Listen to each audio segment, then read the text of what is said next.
Olá, gente! Hoje vocês vão acompanhar o retorno de um ano de um paciente super querido que está super topetudo. Esse paciente aqui dá para ser um paciente modelo. Vamos lá ver ele. Ai, que topete é esse? Mas vamos ter que benzer esse topete, viu? Para ninguém jogar a olhada dele. Pode sentar aqui. Lindo, lindo. Olha que topete lindo, que topete maravilhoso. Eu acho que tem alguma coisa aí nesse grupo aí do Neto, do Diogo, que fica com esses topetes aí. Diogo tá cabeludo. Demais. Diogo já tem mais de 2 anos que eu operei Diogo. Ele veio aqui esses dias, cabeludão, super topetudo. E o seu cabelo, Ave Maria, lindo, né? Então, um cabelo super natural. Olha aqui a hairline bem bonita, né? Já tinha uma hairline bem bonita. O recessozinho lateral, o topete. E aí, Jéssica, tá aprovado esse cabelo? Jéssica também cuida aí dos cabelos dela, a gente tem que estar sempre se cuidando.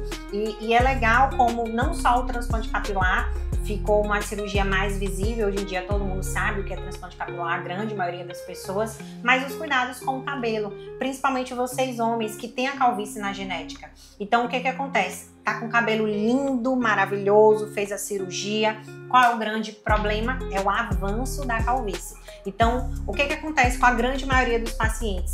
Faz a cirurgia, fica assim, cabelão, bonitão, mas esquece que a calvície tá aqui, ó, dentro da genética. Não tem como a gente mudar a genética na cirurgia. E a minha preocupação com o paciente que nem você, Neto, é deixar essa calvície começar a evoluir para essa região posterior. Então, não pode deixar de tomar as medicações, né, pra gente manter esse resultado aí pro resto da vida. Porque se tratar, usar a medicação direitinho, esse resultado aí, ele fica assim pro resto da vida. Tem gente que nem precisa fazer o transplante e só fazer o tratamento já resolve. Mas aí não faz nada, aí deixa pra última hora.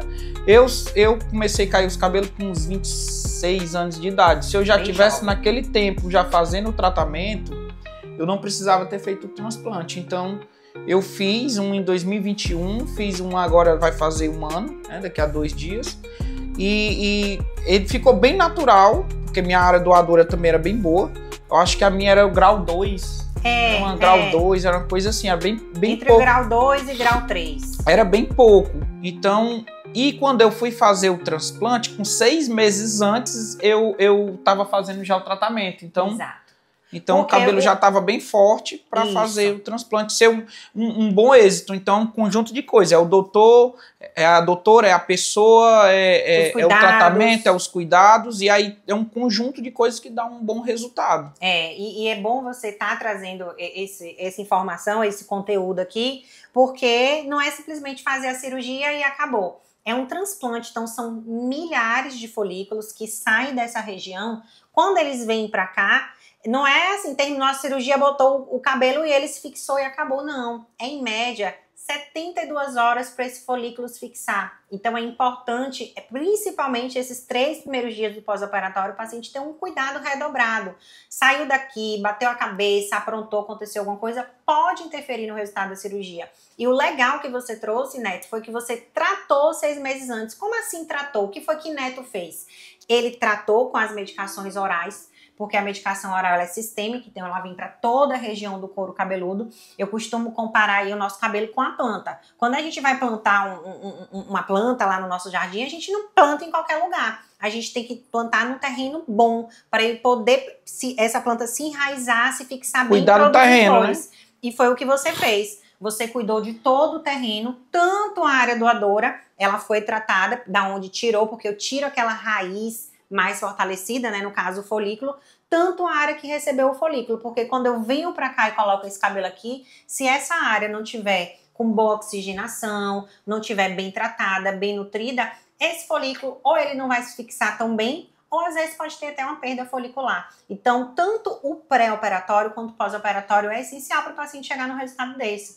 Então, muitas vezes eu atendo pacientes que fumam por muitos anos, a gente sabe que o cigarro em si é um fator que piora aí a questão da circulação e da oxigenação. Então, a depender dos anos que esse paciente fuma, de quantas carteiras ele fuma semanalmente ou diariamente, eu tenho que tratar esse paciente também 6 meses, 1 ano antes. Não foi o seu caso, ele tratou 6 meses antes porque ele é um paciente muito disciplinado. É um paciente que é disciplinado, que faz as coisas dele direitinho. Então ele falou, não, doutora, é para ter o melhor resultado, então bora fazer desse jeito. Se todo paciente pensasse que nem você, estaria com o topete igual o seu. Há mais de anos eu tomo sempre a medicação todo dia. Não é? Então você já trata seu cabelo há um bom tempo. É o que eu costumo, assim, uma coisa básica pra gente poder comparar. A pessoa fez uma lipoaspiração, fez uma cirurgia para emagrecer, porém, depois não vai para academia, não tem uma dieta controlada, o que acontece? Pode voltar a ganhar aquele peso. O cabelo é a mesma coisa, se você só fizer o seu transplante capilar e esquecer de cuidar do seu cabelo, a genética tá ali, os fios que não foram transplantados vão continuar evoluindo e até os próprios fios que foram transplantados, a depender do estilo de vida do paciente que fuma, um paciente que usa muito hormônio anabolizante, pode afetar até os fios transplantados com o passar do tempo, com o afinamento. Então, não é só a cirurgia em si, é o cuidado também do paciente. Então, assim, às vezes encontra na rua, pô, cara, que transplante massa. Obviamente, né, tem ali o papel do médico, porque não é simplesmente só pegar e colocar cabelo, é a maneira como coloco o cabelo, é o aparelho que eu utilizo para tirar esse cabelo, é como eu vou implantar esse cabelo, é como eu vou fazer a incisão desse cabelo para o paciente chegar no resultado desse. Mas se o paciente não me ajudar, ele não consegue realmente alcançar aquele resultado maravilhoso, final, com auge de cabelo. Por quê? Porque ele não fez a parte dele. Então aqui é um trabalho em conjunto, tanto eu quanto a minha equipe, a gente bate aí, né, Jéssica aqui, que vem sempre aqui com o Neto, acompanha ele, tanto você quanto ele, a gente pergunta, tá tomando a medicação? E as meninas têm uma mão de anjo, viu? As meninas... Tem uma mão de anjo. Porque vocês têm medo de fazer o tratamento, de receber. Quando a gente fala, vai receber injeção na cabeça, o pessoal já fica apavorado, achando que vai doer, que é o terror. Mas não, tranquilo. Aqui na clínica, pelo menos, eu posso falar aqui por mim, pela minha equipe, que foi treinada por mim. As meninas têm a mãozinha leve, tem todo esse cuidado para o paciente vir aqui. Vocês costumam dizer que é o momento do relaxamento. Porque às vezes quando a gente vai para algum lugar, fazer algum procedimento, a gente fica, às vezes vai para o dentista, que é o grande terror de muita gente, já fica ansioso um dia antes. Fala, ai meu Deus, eu vou lá receber injeção, tô nervoso, tô ansioso. Aqui não, os pacientes vêm para relaxar, para tratar o cabelo. Então, a gente sabe que o bem-estar também, ele influencia aí na questão do cabelo. Então, a gente faz questão de o paciente ele tem um bem-estar, um cuidado grande para esse cabelo também evoluir junto com o tratamento. E o meu ficou tão natural que se eu não disser, o pessoal não acredita. Ninguém diz que você fez transplante. Ninguém pergunta, eu tenho transplante. Não, não. Por dois motivos. Por nem seu cabelo, a hairline e a frente ter ficado super natural e por ninguém dizer que tirou tantos milhares de fios dessa região, né, Neto? A área doadora também ter ficado imperceptível. Sim. Então, a naturalidade do transplante capilar não é só na hairline, é também na área doadora, porque às vezes o paciente chega aqui com a hairline bem feita, às vezes, sei lá, fez em algum outro lugar, e aí mexeram tanto na área doadora dele que quando o paciente vira, a parte de trás tá estranha. Como ele não vê, ele só tá vendo a frente, tá maravilhoso, mas às vezes quem vê por trás, quem tá aqui conversando fala, pô, esse cara tá com uns buracos aqui, tem uma coisa estranha, e às vezes é uma extração folicular mal feita. Então assim, Neto, seu cabelo está lindo. E você usa algum produto, Neto, pra deixar o cabelo assim? Conta aí pra gente qual é o segredo. Não, só lavo mesmo, shampoo, condicionador e um creme reparador, né? Um creme reparador. Mas só pra pentear o cabelo. E fica assim, só um creme mesmo. O topete. Mas aqui...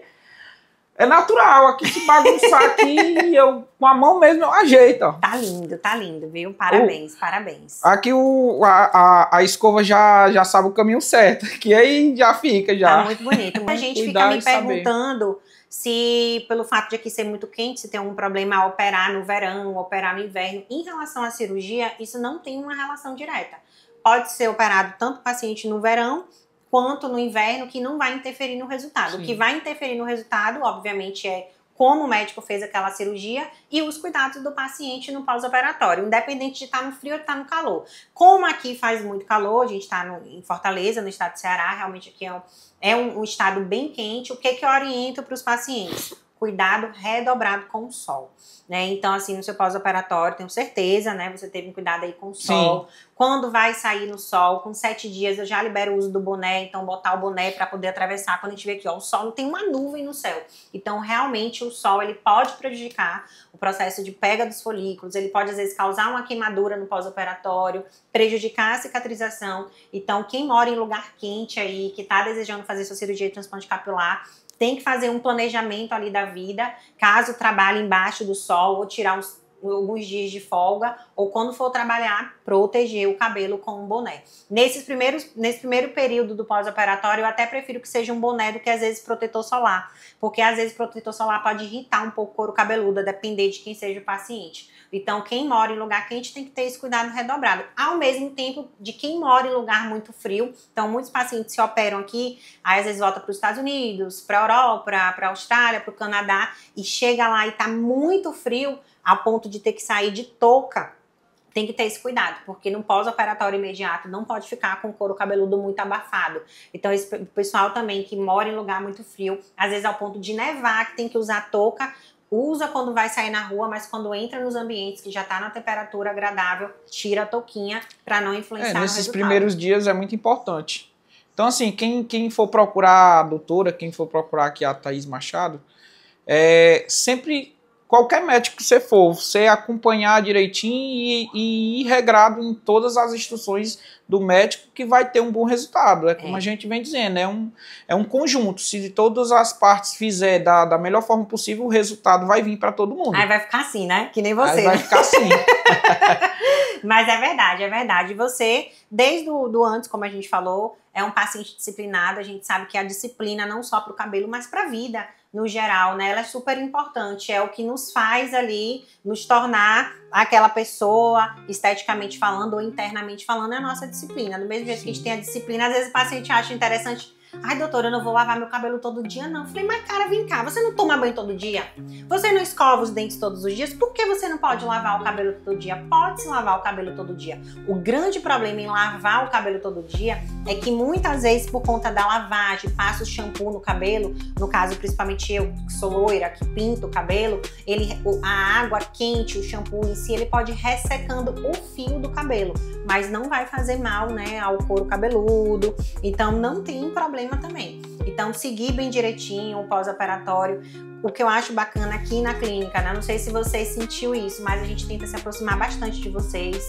Tanto eu quanto minha equipe, eu tenho um dia a dia mais corrido por causa da cirurgia, retorno, e eu tô pra cima e pra baixo, mas a gente sempre tá junto, né? Tá tudo bem, as meninas quando vêm fazer o tratamento, minha equipe de enfermagem olha, questiona, tá precisando de alguma coisa, ó, Neto, acho que tá com foliculitezinha, vou lhe prescrever aqui uma dermatite. Então isso é importante também. Então não é simplesmente fazer a cirurgia e dar tchau e adeus pro paciente, é acompanhar o paciente. Calvície é uma condição que está na genética, então eu costumo dizer que não fique com ciúmes. Jéssica é meu marido, mas meu marido sabe, eu caso com todo paciente meu.